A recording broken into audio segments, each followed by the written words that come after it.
जी, अस्सलाम वालेकुम जी, welcome back.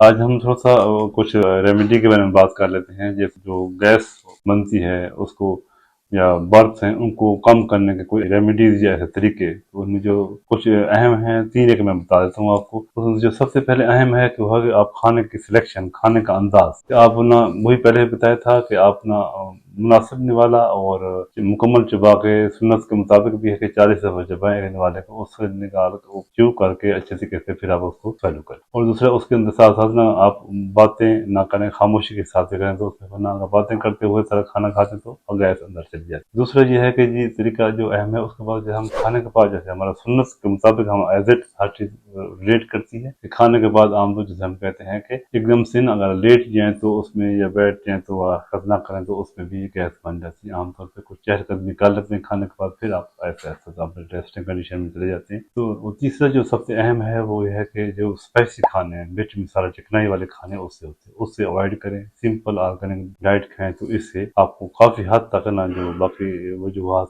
Gas के कॉमन है उनमें से आप निजात पा सकते हैं, एक्सेप्ट उनके जो अंडरलाइन डिजीज है, सोजिश बहुत बड़ी हुई है, तो डिजीज का इलाज जज़ाकल्लाह बहुत शुक्रिया।